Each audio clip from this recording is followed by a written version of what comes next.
बुध बाजार में गरीब सास बहू के चटपटे छोले भटूरे। अरे बेटा, बहू कहाँ रह गई? देख कितने ग्राहकों की भीड़ लगी है। बहू कब तक आएगी छोले लेकर? पापा, मैंने फोन कर दिया है, बस आती ही होगी। उसे भी पता है बुधवार के दिन हमारी दुकान के आसपास बुध बाजार लगता है। आज तो दिन भर में 1000 के आसपास ग्राहक आते हैं। भैया जल्दी करो ना, कब से इंतजार कर रही हूँ। अरे भैया, छोले भटूरे दोगे या आज सिर्फ लाइन में ही खड़ा रखोगे? बस भैया 2 मिनट रुक जाइए, हमारे छोले आते ही होंगे। बुधवार के दिन बुध बाजार में अच्छी खासी भीड़ लगी होती है। ग्राहकों की चहल पहल के बीच ब्रजेश और नमन की छोटी सी छोले भटूरे की दुकान पर भी भीड़ लगातार बढ़ रही होती है। तभी निकिता गर्म उबले हुए छोलों का बड़ा बर्तन संभालते हुए और चटपटी इमली खाते हुए वहां पहुंचती है और बर्तन ब्रजेश को देती है। ब्रजेश गैस पर कढ़ाई चढ़ाकर उसमें मसाले मिलाता है और छोले तैयार करने लगता है। निकिता, इतने सारे ग्राहक कब से इंतजार कर रहे हैं और तुम आराम से इमली खाते हुए छोले लेकर आ रही हो। जब तुम्हें यहाँ इतनी भीड़ दिख रही है, उससे कहीं ज्यादा भीड़ रास्ते में थी। ऊपर से गरम उबले छोले लेकर जल्दी जल्दी चलती तो किसी के ऊपर गिर सकते थे, इसीलिए संभाल कर आना पड़ा। बेटी, एक बात कहूँ, अच्छा होता अगर बुधवार वाले दिन तू घर पर ही छोले बना दिया करती। तू सिर्फ उबले छोले लेकर आती है और फिर यहाँ बनाने में समय लग जाता है। अगर घर पर बन जाए तो दुकान के छोले खत्म होने से पहले ही गर्मा गर्म छोले दोबारा आ जाते। पापा जी, आपको तो पता है मुझे छोले की खुशबू बिल्कुल पसंद नहीं है। सीमा कॉलेज में होती है, इसलिए मैं किसी तरह उबले छोले ले आती हूँ। मैं ना छोले भटूरे खाती हूँ, न ही मुझे उन्हें बनाना आता है। अच्छा बहू, ठीक है, तू घर जा। निकिता घर की तरफ बढ़ जाती है। ऐसे ही कुछ दिन बीतते हैं। एक दिन पूरा परिवार घर में बैठकर बातें कर रहा होता है। दादाजी, आज आप छोले भटूरे बेचने नहीं गए? नहीं बेटा, आज बुधवार नहीं है, इसलिए आज दुकान नहीं खोली। वैसे भी कभी कभी आराम करना भी जरूरी होता है। पापा, आप तो मुझे बाजार आने ही नहीं देते। कहते रहते हो कि बहुत भीड़ होती है। मैं तो आपके छोले भटूरे बहुत मिस करती हूँ। पहले तो दुकान पर आकर खा लिया करती थी। तो आज घर पर ही बना देते हैं। अच्छी बहू के रहते हुए भी घर में छोले भटूरे आप भी बनाओगे? बहू को बनाने दीजिए। अरे भाग्यवान, बहू के पीछे क्यों पड़ी हो? हाँ, तुम्हें तो पता है हमारी बहू को छोले भटूरे बिल्कुल पसंद नहीं है। हाँ पापा जी, पसंद तो नहीं है, लेकिन अगर आप कहे तो आज बनाने की कोशिश कर लेती हूँ। हो सकता है पहली बार में उतने अच्छे ना बने। अरे नहीं नहीं बहू, आज मैं बना लेता हूँ। तुम बस ध्यान से देखती रहो, अगली बार तुम खुद बना लेना। हाँ भाभी, पहले पापा से बनाना सीख लीजिए, फिर हमें अपने हाथ के छोले भटूरे खिलाइएगा। ब्रजेश रसोई में जाकर छोले भटूरे बनाना शुरू कर देता है। वहीं निकिता रसोई में खड़ी होकर उन्हें ध्यान से छोले भटूरे बनाते हुए देखती रहती है। देखो, पहले मसाले अच्छे से भूनो, फिर छोले डालो, उसके बाद धीमी आंच पर इसे पकने दो, तभी असली स्वाद आता है। पापा जी हर चीज कितनी बारीकी से करते हैं, इसलिए सब इनके छोले भटूरे पसंद करते हैं। पापा जी एक बात कहूँ, अगर ये छोले थोड़े चटपटे होते ना तो शायद मुझे भी पसंद आते, जैसे गोलगप्पे और दही बड़े में जो चटपटा स्वाद होता है। बहू, हर खाने का ना अपना अलग अलग स्वाद होता है। हमारे छोले भटूरे की पहचान भी इसी स्वाद से है।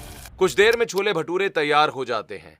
निकिता को छोड़कर पूरा परिवार छोले भटूरे खाने लगता है। निकिता, एक बार ट्राई तो करो, शायद आज पसंद आ जाए। नहीं, मुझे पता है मुझे इसका स्वाद पसंद नहीं आएगा, और ये बहुत ज्यादा ऑयली भी लगता है। ऐसे ही दिन बीतते रहते हैं। हर बुधवार की तरह ब्रजेश और नमन बुध बाजार में अपनी दुकान पर छोले भटूरे बेच रहे होते हैं। तभी धनंजय अपने आदमियों के साथ वहां पहुंचता है। नमस्ते, मैं बुध बाजार की पुरानी दुकानें खरीद रहा हूँ। यहाँ बड़ा कॉम्प्लेक्स बनने वाला है। आप अपनी दुकान मुझे दे दीजिए, बदले में अच्छे पैसे और रहने के लिए एक फ्लैट भी मिलेगा। जी नहीं, हमें अपनी दुकान नहीं बेचनी। छोटी सी दुकान है, लेकिन यही हमारी पहचान है। हमें ना तो पैसे चाहिए और ना ही फ्लैट। एक बार सोच लीजिए, ऊपर रहने के लिए फ्लैट मिलेगा, आराम से रहिए, सारी सुविधाएं भी रहेंगी। भैया, हमें फ्लैट नहीं चाहिए। हाँ, हमारा घर और हमारा काम दोनों इसी दुकान से जुड़े हैं। हम अपनी दुकान किसी भी कीमत पर नहीं बेचेंगे। धनंजय गुस्से में वहां से चला जाता है। उसके जाने के कुछ देर के बाद बुध बाजार के पुराने दुकानदार एक जगह इकट्ठा होकर उसकी बात पर चर्चा करने लगते हैं। अरे भाई, मेरी उम्र 70 साल हो गई है, अब कितना दुकान संभालूंगा। अगर अच्छे पैसे मिल रहे हैं तो दे देते हैं अपनी दुकानें, क्या ही है। नहीं नहीं डिसूजा भाई, दुकान बेच देंगे तो बच्चों का रोजगार कहाँ जाएगा? 5वें माले से जूते चप्पल कौन खरीदेगा? ओ जी ऊपर बैठ कर पराठे बेचने लगूं क्या? ग्राहक नीचे सड़क पर आते हैं, 5वें माले पर नहीं। मैं ऊपर से झुमके बेचूंगा तो ग्राहक आएंगे कैसे भाई? मेरे जूस की दुकान तो सड़क पर चलती है, ऊपर फ्लैट में बैठकर कौन जूस पीने आएगा? देखो भाइयों, दुकान सिर्फ रोजी रोटी नहीं है, हमारी पहचान भी है।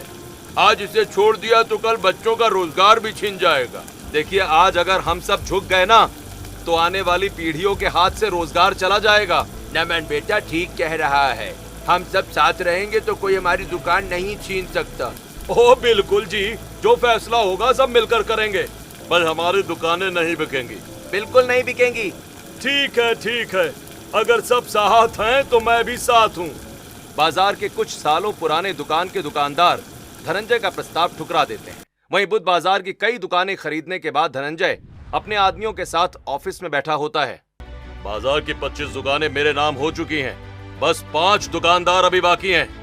अगर उनकी दुकानें भी मेरे हाथ आ जाएं तो पूरा बुध बाजार मेरा हो जाएगा।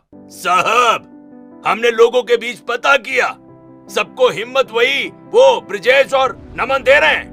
उन दोनों के कारण पुराने दुकान वाले अपनी दुकान बेचने को तैयार नहीं हैं। बहुत समझा लिया इन्हें, अब इन दोनों को रास्ते से हटाना ही पड़ेगा। धनंजय की बात सुनकर कालिया चुपचाप वहां से निकल जाता है। उधर देर रात बुध बाजार बंद होने लगती है। सभी दुकानदार घर लौट रहे होते हैं। ब्रजेश और नमन भी दुकान बंद करके घर की ओर जा रहे होते हैं। तभी सामने से एक तेज रफ्तार ट्रक बेकाबू होकर उनकी तरफ बढ़ता है। पापा, सामने ट्रक, जल्दी हटिए। बेटा जल्दी हट। पापा। इससे पहले कि दोनों संभल पाते, तेज रफ्तार ट्रक उन्हें जोरदार टक्कर मार देता है। ब्रजेश और नमन गंभीर रूप से घायल होकर सड़क पर गिर जाते हैं। तभी ट्रक से धनंजय का आदमी संजय उतरता है। शक से बचने के लिए वो लोगों की मदद से दोनों को अस्पताल पहुंचाता है, लेकिन डॉक्टर उन्हें मृत घोषित कर देते हैं। हादसे की खबर घर पहुंचते ही मातम छा जाता है। अगले दिन घर के बाहर पड़ोसी और बुध बाजार के दुकानदार इकट्ठा होते हैं। निकिता और बिंदिया फूट फूट कर रोते हुए अपनी चूड़ियां तोड़ देती हैं। आपने कहा था हमेशा साथ रहेंगे, मुझे और सोनित को छोड़कर कैसे चले गए? इतने साल साथ निभाया, एक पल में सब खत्म हो गया। पापा, भैया, अब मुझे कौन डांटेगा, कौन मेरा इंतजार करेगा? मम्मी, पापा कब आएंगे? दादाजी को भी बुला दो ना। बेटा, अब पापा और दादाजी वापस नहीं आएंगे। ब्रजेश अंकल और नमन भाई जैसा नेक इंसान पूरे बाजार में नहीं था। भाई अल्लाह गवाह है, दोनों बाप बेटे ने कभी किसी का बुरा नहीं किया था। वाहे गुरु, नमन प्रा और अंकल नू अपने शरण विच लो।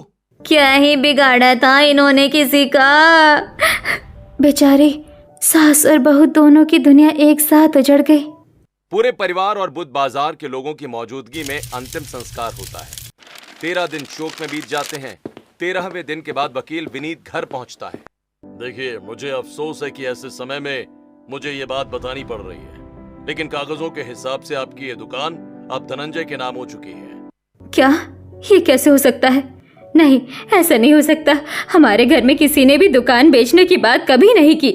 मेरे पास जो दस्तावेज आए हैं उनके मुताबिक इस दुकान का मालिकाना हक अब धनंजय के नाम दर्ज है।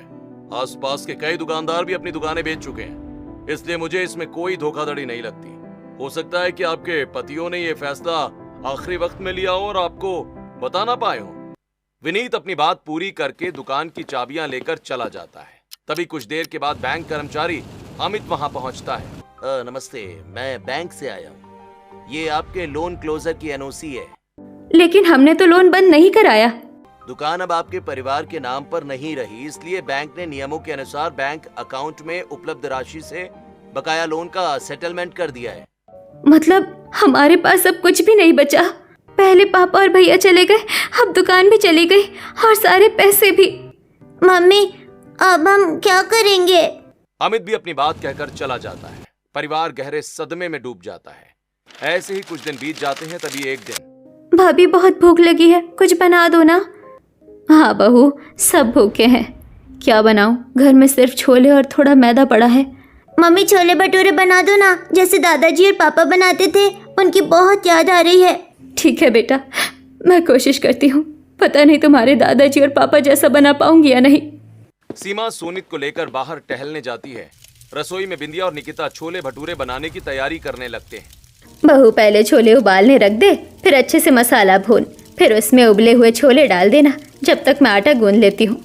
निकिता बिंदिया के बताए अनुसार छोले और भटूरे बनाने लगती है, लेकिन अनुभव की कमी के कारण छोले तले में लग जाते हैं और भटूरे भी ठीक से फूल नहीं पाते। अरे बहू, ऐसे नहीं, छोले जल जाएंगे तो पूरा स्वाद खराब हो जाएगा। मैदा गूंदकर कम से कम आधा घंटा सूती कपड़े से ढक कर रखना पड़ता है, तभी भटूरे अच्छे से फूलते हैं। अच्छा, इतनी मेहनत लगती है, तभी तो इतने सालों से हमारी दुकान मशहूर थी। थोड़ी देर के बाद छोले भटूरे तैयार हो जाते हैं। तभी सीमा और सोनित इमली को अमचूर के साथ खाते हुए आते हैं।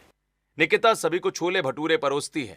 सीमा और सोनित इमली और अमचूर पाउडर के साथ छोले भटूरे खाकर चटकारे लेने लगते हैं। अरे, चटपटी इमली के साथ छोले भटूरे और भी ज्यादा टेस्टी लग रहे हैं। शायद इमली आमचूर से छोले भटूरे में एक चटपटा स्वाद आ रहा है। वाह, कितने चटपटे हैं। यम यम यम। अरे, इसका मतलब अब सिर्फ छोले भटूरे नहीं, चटपटे छोले भटूरे हम बना सकते हैं। मुझे तो छोले भटूरे कभी पसंद नहीं थे, क्योंकि इनमें वो चटपटा स्वाद नहीं होता था। लेकिन मम्मी जी, दुकान नहीं रही तो क्या हुआ, हम बुध बाजार में ठेला लगाकर चटपटे छोले भटूरे तो बेच ही सकते हैं। वाह भाभी, ये आइडिया तो बहुत अच्छा है। ठीक है बहू, कल बुधवार है, एक बार कोशिश करके देख लेते हैं। अगले दिन निकिता और बिंदिया घर में रखे कुछ पैसों से एक ठेला और छोले भटूरे का सामान खरीदती हैं। दोनों ठेला सजाकर बुध बाजार पहुंचती हैं, जहां एक तरफ झुमके, चूड़ियां और दूसरी दुकानें सजी होती हैं, तो वहीं दूसरी तरफ धनंजय के पराठे, मोमोज, जूस और खाने पीने के स्टॉल लगे होते हैं। बहू, तू मैदा गूंद ले, मैं तब तक कढ़ाई चढ़ा देती हूँ। निकिता भटूरों का मैदा गूंथकर ढक देती है, फिर उबले छोले में हाथ से कूटे मसाले, लाल मिर्च, धनिया और आखिर में इमली का गाढ़ा गूदा, अमचूर, हरा धनिया और हरी मिर्च डालते ही पूरे बाजार में चटपटी खुशबू फैल जाती है। तभी आसपास के दुकानदार वहां आ जाते हैं। अरे वाह, खुशबू तो बिल्कुल ब्रजेश भाई की दुकान जैसी ही आ रही है। ओ जी, खुशबू ने तो भूख बढ़ा दी। बहन, एक प्लेट इधर भी देना। पहले मैं चखूंगा। निकिता सभी को छोले भटूरे परोसती है। जैसे ही सभी लोग अपना पहला निवाला खाते हैं, उनके चेहरे पर खुशी आ जाती है और वो स्वाद की तारीफ करने लगते हैं। अरे, ऐसा स्वाद तो पहले कभी नहीं खाया। ओ जी, मजा ही मजा, मजा आ गया। बहन, एक प्लेट और बना दो। भाभी, एक प्लेट मेरी भी। बुध बाजार में गरीब सास बहू के चटपटे छोले भटूरे की ये नई रेसिपी है। थोड़ी देर में ठेले पर ग्राहकों की लाइन लग जाती है। दूर खड़ा धनंजय ये सब देखकर तिलमिला उठता है। अरे, ये तो वही सास बहू है ना, जिनके पतियों को हमने मारा और पैसे खिलाकर इनकी दुकान भी अपने नाम करवा ली। अगर ये बाजार में रहेंगी तो कभी ना कभी इन्हें मेरे बारे में पता चल ही जाएगा। अरे साहब, तो अब क्या करें? धनंजय के कहने पर कालिया भीड़ का फायदा उठाकर गरीब सास बहू के ठेले से इमली का पानी हटाकर उसकी जगह एथेनॉल वाटर रख देता है। अनजाने में निकिता वही बोतल छोले भटूरे में मिला देती है। अरे जरा रुको, ये क्या मिला रही हो? हाँ, लोगों को भी दिखाओ। इमली का गाढ़ा घोल है। इमली? ये तो कुछ और अलग सा लग रहा है। अरे, ये तो सेफलों के कीड़े मारने वाला एथेनॉल वाटर है। अच्छा, तो छोले भटूरे में चटपटा स्वाद एथेनॉल वाटर से ला रही हो? नहीं, ये हमारी बोतल नहीं है। हमारी बोतल तो देखिए भैया सब लोग, ये कोई छोटी बात नहीं है। अगर सच में इसमें कुछ मिला है और किसी को कुछ हो गया ना, तो इसका जिम्मेदार कौन होगा? भाई, अगर इसमें सच में कुछ मिला हुआ है तो हमें नहीं खाना। पता नहीं खाने के बाद क्या हो जाए। रहने दो, मैं नहीं ले रही। चलो यहाँ से। मम्मी जी, हमारे ठेले पर ये एथेनॉल वाटर कहाँ से आया? बहू, ये किसी की सोची समझी साजिश लग रही है, लेकिन जिसने भी किया है उसका सच एक दिन जरूर सामने आएगा। भगवान सब दिख रहा है। कुछ ही मिनटों में अफवाह पूरे बुध बाजार में फैल जाती है। लोग बिना सच्चाई जाने गरीब सास बहू के चटपटे छोले भटूरे खाने से मना कर देते हैं। अगले दिन निकिता और बिंदिया स्कूल कॉलेज के बाहर ठेला लगाती हैं। छात्र छात्राएं उनके ठेले पर आने लगते हैं। दूर खड़ा धनंजय ये सब देख रहा होता है। आइए आइए, चटपटे छोले भटूरे खाइए। एक बार खाओगे बार बार चाहोगे। दाम कम है लेकिन स्वाद सबसे अच्छा है। अजी, कल तो नहीं खा पाया था, लेकिन आज एक प्लेट बना दीजिए। आंटी, मेरे लिए भी एक प्लेट। अगर बच्चों को इनका स्वाद पसंद आ गया तो इनका काम फिर चल पड़ेगा और इन्हें बुद्ध बाजार में आने से कोई नहीं रोक पाएगा। तभी कूड़ा उठाने वाली गाड़ी आती है। धनंजय कूड़े वाले को पैसे देकर कूड़ा गरीब सास बहू के चटपटे छोले भटूरे के ठेले के पास बिखरवा देता है, जिससे बदबू और मक्खियां फैलने लगती हैं। ई, यहाँ कितनी बदबू आ रही है। यहाँ खड़े होना भी मुश्किल है। मम्मी यहाँ बहुत मक्खियाँ हैं, मुझे नहीं खाने इनके चटपटे छोले भटूरे। स्कूल में सिखाया गया है जिस खाने के आसपास मक्खी हो वहाँ खाना नहीं खाना चाहिए। कुछ ही मिनटों में ग्राहकों की भीड़ छट जाती है। गरीब सास बहू मायूस होकर अपना सामान समेटती हैं। शाम को पूरा परिवार घर में बैठा होता है। समझ नहीं आ रहा मम्मी जी, उस दिन हमारी इमली वाला घोल कैसे बदल गया और आज अचानक इतनी गंदगी कहाँ से आ गई। बहू, दोनों बार कुछ न कुछ अजीब हुआ है। मुझे लगता है कोई जानबूझकर हमें परेशान कर रहा है। लेकिन हमारे पीछे कोई क्यों पड़ेगा? मम्मी अब हम छोले भटूरे नहीं बेचेंगे। बेचेंगे बेटा, जरूर बेचेंगे। मुश्किलें आई है लेकिन हार नहीं मानेंगे। सच एक दिन सामने आएगा। पूरा परिवार एक दूसरे का हौसला बढ़ाता है और अगले बुध बाजार में गरीब सास बहू एक बार फिर अपने चटपटे छोले भटूरे का ठेला लगाती है। धीरे धीरे ठेले पर भीड़ लगने लगती है। आइए, गर्मा गर्म चटपटे छोले भटूरे खाइए। जी, पिछली बार जितने स्वादिष्ट थे ना, आज उससे भी ज्यादा बढ़िया लग रहे हैं। हाँ बहन, 2 प्लेट पैक कर देना और अभी 1 प्लेट चटपटे छोले भटूरे खिला दो। सोच में बुध बाजार का सबसे अच्छा स्वाद तो यही मिलता है। 1 प्लेट और देना, घर वालों के लिए भी पैक कर दीजिए जरा। निकिता और बिंदिया लगातार छोले भटूरे बनाती रहती हैं। दूसरी तरफ बुध बाजार के भीड़ के बीच धनंजय अपनी मोमोज की दुकान के पास संदीप के साथ खड़ा होकर कुछ बात कर रहा होता है। ये दोनों फिर ग्राहकों को अपनी तरफ खींच रहे हैं। और क्या बात है, तुम्हारे स्टॉल पर कोई क्यों नहीं आ रहा? अरे साहब, ग्राहक पूछते हैं कि मोमोज अभी बने हैं या पहले से तैयार है। मैं बता देता हूँ, ये तो बाजार से तैयार होकर आते हैं। मैं तो बस स्टीमर में गर्म करके बेचता हूँ। अरे, हर बात सच बताने की जरूरत नहीं है। ग्राहक को वही दिखना चाहिए जो हम दिखाएं। मोमोज अच्छे से गर्म रखो ताकि उन्हें लगे कि अभी अभी बने। जी जी जी, ठीक है। धनंजय की बात सुनकर संदीप मोमोज को अच्छी तरह गर्म करता है और उन्हें ताज़ा दिखाने की कोशिश करता है। ग्राहकों को मोमोज नए बने हुए लगते हैं और धीरे धीरे संदीप के ठेले पर भीड़ बढ़ने लगती है। चलो अब मोमोज ट्राई करते हैं। हाँ, देखते हैं कैसे हैं। सभी मोमोज खरीद कर खाने लगते हैं, लेकिन कुछ ग्राहकों को स्वाद उम्मीद के मुताबिक नहीं लगता। अरे पता नहीं, स्वाद कुछ अजीब लग रहा है। अरे भैया, देखने में तो मोमोज बिल्कुल ताजे लग रहे हैं तुम्हारे, लेकिन खाने में वो स्वाद नहीं है। शाम होते होते बुध बाजार में भीड़ कम होने लगती है। तभी मोमोज खाने वाले कुछ ग्राहकों की तबीयत खराब होने लगती है। गुस्से में वो संदीप के ठेले पर पहुंचकर उससे सवाल करने लगते हैं। अरे भाई, तुम्हारे मोमोज खाने के बाद तो मेरे पेट में दर्द हो रहा है। मेरी भी कुछ ऐसी ही हालत हुई है। पहले कभी ऐसा नहीं हुआ था। सच सच बता, क्या मिलाया था मोमोज में? आप लोग सिर्फ मेरे मोमोज की बात क्यों कर रहे हैं? मोमोज खाने से पहले आप लोगों ने और क्या खाया था?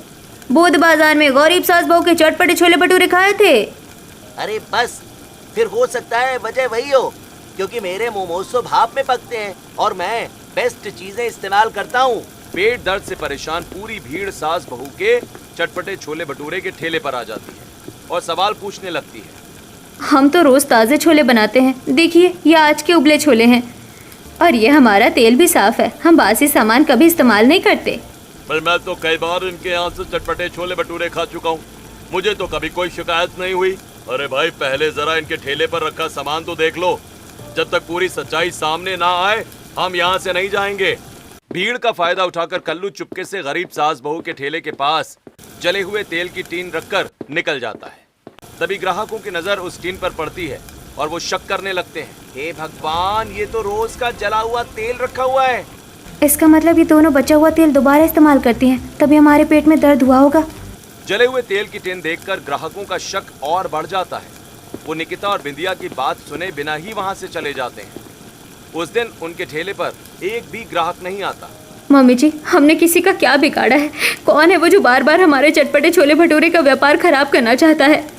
बुध बाजार हर किसी के बस की बात नहीं। तुम दोनों किसी अमीर के घर नौकरानी की नौकरी कर लो। हमारी मेहनत या नाकामयाबी से आपको इतनी परेशानी क्यों हो रही है? मुझे कैसी परेशानी, मैं तो बस सलाह दे रहा हूँ। बहू, मुझे एक बात याद आई। जब भी हमारे साथ कुछ गड़बड़ होता है ये आदमी आसपास ही मौजूद होता है। मुझे भी अब शक होने लगा है, चाहे सबूत ना हो, लेकिन हमारी हर मुश्किल के पीछे कहीं ना कहीं इसी का हाथ लगता है। धनंजय की बातों से निकिता और बिंदिया के मन में उसके प्रति शक और गहरा हो जाता है। शाम होते होते दोनों सास बहू उदास मन से घर लौट आती हैं और चुपचाप बैठ जाती हैं। भाभी, हर बार हमारी मेहनत बेकार हो जाती है, अब घर कैसे चलेगा?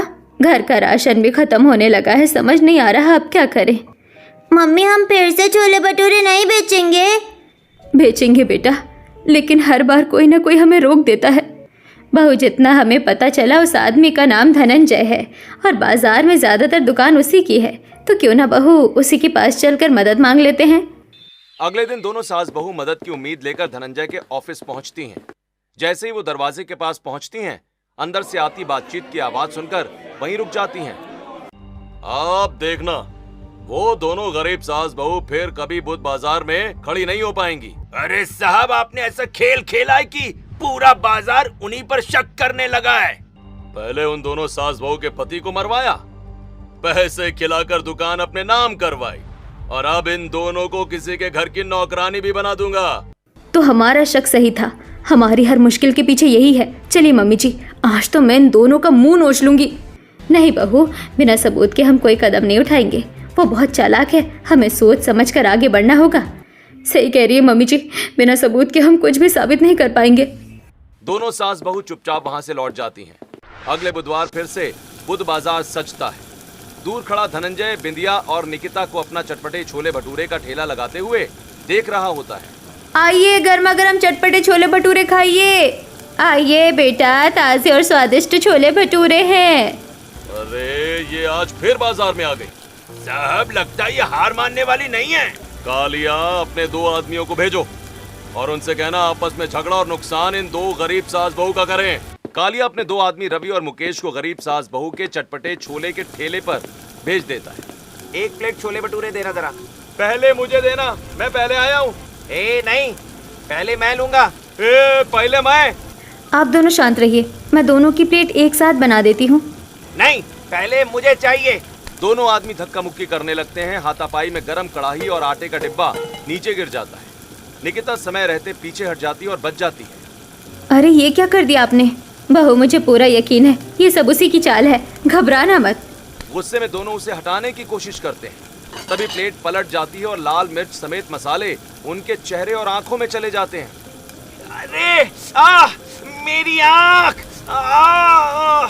और पानी दो, पानी। दूसरों का नुकसान करने निकलोगे तो ऐसा ही होगा। निकिता की बात सुनकर दोनों आदमी घबरा जाते हैं। उन्हें समझ आ जाता है कि उनकी चाल सफल नहीं हुई। लोगों की नजरों से बचते हुए दोनों वहां से जल्दी से निकल जाते हैं।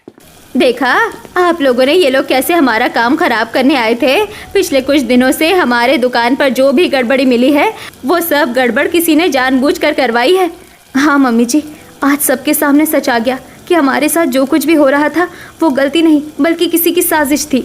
अब हमें किसी से डरने की जरूरत नहीं है। बुध बाजार में गरीब सास बहू के चटपटे छोले भटूरे के ठेले पर फिर से भीड़ उमड़ पड़ती है, जबकि धनंजय के स्टॉल खाली रह जाते हैं। कुछ दिन के बाद एक शाम धनंजय के 2 आदमी फिर उनके ठेले पर पहुंचते हैं। आइए भैया, गर्मा गर्म चटपटे छोले भटूरे खाइए। दीदी, 2 प्लेट छोले भटूरे लगा दीजिए। मेरे लिए भी 2 प्लेट। निकिता दोनों को चटपटे छोले भटूरे परोस देती है। दोनों आराम से खाते हैं। खाने के बाद वो जेब से एक नोट निकालकर निकिता को दे देते हैं। भैया जरा रुकिए। क्या हुआ दीदी? ये नोट तो नकली है। दीदी, हमारे पास तो यही एक नोट था, हमें तो पता भी नहीं था कि ये नोट नकली है। आप इसे ही रख लीजिए। निकिता दोनों को ध्यान से देखने लगती है। तभी निकिता की नजर दोनों के शानदार महंगे जूते पर पड़ती है। मम्मी जी, इनके कपड़े तो साधारण हैं, लेकिन जूते और घड़ी बहुत महंगी लग रही है। कुछ तो गड़बड़ है। बहू, मुझे भी यही लग रहा है। कोई बात नहीं भैया, अगर किसी ने आपको बेवकूफ़ बनाकर ये नकली नोट दे दिया है तो ज़रा आप हमारी एक वीडियो बना लीजिए इस नकली नोट के साथ, ताकि आप उसे दिखा सके। हाँ ठीक है, हम एक वीडियो बना लेते हैं और फिर कभी आकर आपको पैसे दे जाएंगे। दोनों जैसे ही जेब से अपना महंगा मोबाइल निकालते हैं, निकिता और बिंदिया अचानक झपट्टा मारकर दोनों के हाथ से उनका महंगा मोबाइल फोन छीन लेती हैं। इतने महंगे मोबाइल के मालिक हो, फिर पैसे क्यों नहीं है? वो बात ऐसी नहीं है। कोई बात नहीं, हमारे छोले भटूरे खाकर नकली नोट देकर भागने चले थे। जिसने तुम्हें भेजा है उसने हमें बेवकूफ समझा है। पहले पैसे दो तभी फोन मिलेगा। ज्यादा होशियारी मत दिखाओ, चुपचाप फोन वापस कर दो वरना पूरा ठेला उलट देंगे। ठेला उलटने से पहले सोच लेना, ये नकली नोट मैं पुलिस को दे दूंगी और बता दूंगी कि तुम दोनों इन्हें चलाने की कोशिश कर रहे थे। क्या हुआ बहू, इतनी नाराज क्यों हो? कोई परेशानी है तो हमें बताओ। भैया, ये लोग हमारे चटपटे छोले भटूरे खाकर नकली पैसे दे रहे हैं और जब हमने असली मांगे तो पैसे की जगह धमकी दे रहे हैं। अरे ये परिवार बरसों से ईमानदारी से काम करता आया है, इनके साथ चालाकी मत करो। पहले पैसे दो फिर फोन मिलेगा। बेटा, मेहनत की कमाई का सम्मान करना सीखो। जितने छोले भटूरे खाए हैं उतने के पैसे देना ही पड़ेगा। ठीक है, हम अभी पैसे लेकर आते हैं। रहीम और बिंदिया की बात सुनकर संजय और मयंक चुप हो जाते हैं। थोड़ी देर के बाद दोनों पैसे लाकर निकिता और बिंदिया को दे देते हैं और अपना फोन वापस ले लेते हैं। अब हिसाब पूरा हो गया। याद रखना, मेहनत करने वालों का हक कभी मत मारना। संजय और मयंक वापस धनंजय के पास पहुंचते हैं, जहां गुस्से में धनंजय दोनों को थप्पड़ मार देता है। कुछ दिन के बाद फिर बुध बाजार लगता है।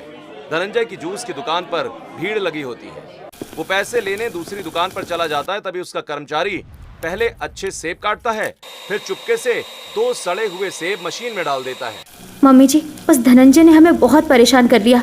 अब परेशान होने की बारी उसकी है। आज मैं उसके जूस स्टॉल की सच्चाई सभी ग्राहकों के सामने लाकर रहूंगी। बहू, समझदारी से काम करना, मैं आसपास नजर रखती हूँ।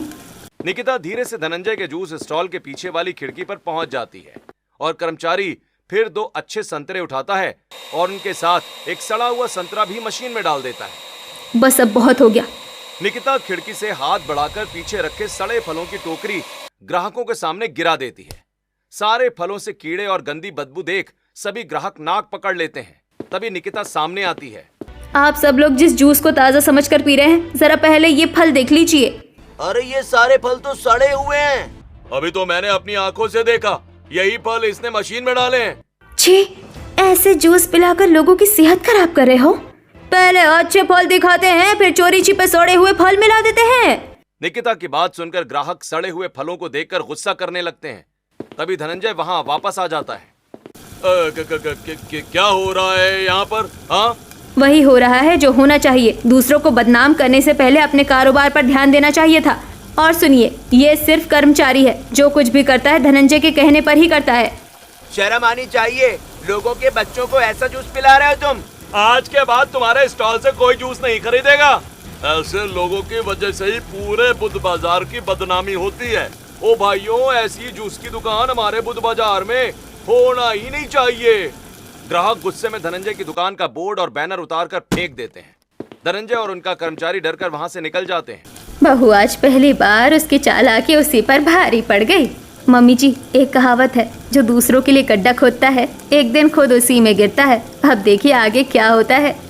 निकिता की बात सुनकर लोग धनंजय की दुकानों की भी जांच कराने की मांग करने लगते हैं। कुछ ही देर में फूड इंस्पेक्टर नितिन अपनी टीम के साथ बुध बाजार पहुंचता है। जांच में धनंजय के जूस सेंटर से सड़े हुए फल और मोमोज के स्टॉल से कई दिन पुराने मोमोज और खराब सामग्री बरामद हो जाती है। लोगों की सेहत के साथ इतना बड़ा खिलवाड़। हाँ, आज से ये सभी दुकानें सील की जाती हैं। फूड इंस्पेक्टर धनंजय की खाने पीने वाली सभी दुकानें सील कर देता है। इन दोनों सास बहू ने मेरा सब कुछ बर्बाद कर दिया। अब मैं इन्हें जिंदा नहीं छोड़ूंगा। देखते ही देखते रात हो जाती है। बुध बाजार बंद हो चुका होता है। निकिता और बिंदिया अपना ठेला लेकर घर लौट रही होती हैं। तभी अंधेरे का फायदा उठाकर धनंजय अपने आदमियों के साथ उनका रास्ता रोक लेता है।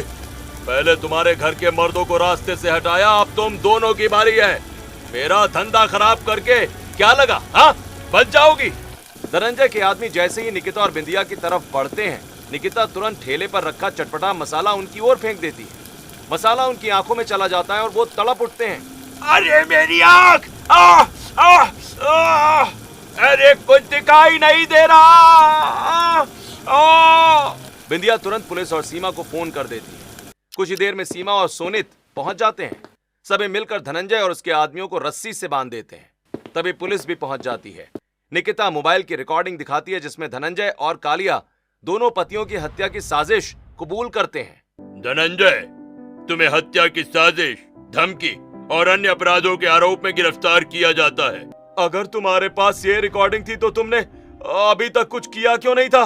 तेरी छोटी छोटी चालों ने ही हमें तेरी असलियत समझा दी थी, इसीलिए पहले हमने तेरे खिलाफ सबूत जुटाए, फिर तेरे सारे खेल खत्म कर दिए। अब तुझे जेल जाने से कोई नहीं बचा सकता। पुलिस धनंजय और उसके सभी आदमियों को कोर्ट में पेश करती है, जहां उन्हें उम्र कैद की सजा सुनाई जाती है। उधर जो निकिता कभी छोले भटूरे की खुशबू तक पसंद नहीं करती थी, वही आज अपनी सास बिंदिया के साथ बुध बाजार में चटपटे छोले भटूरे के नाम से मशहूर हो जाती है। दोनों सास बहू अपनी मेहनत और ईमानदारी से पूरे परिवार का पालन पोषण करती हैं।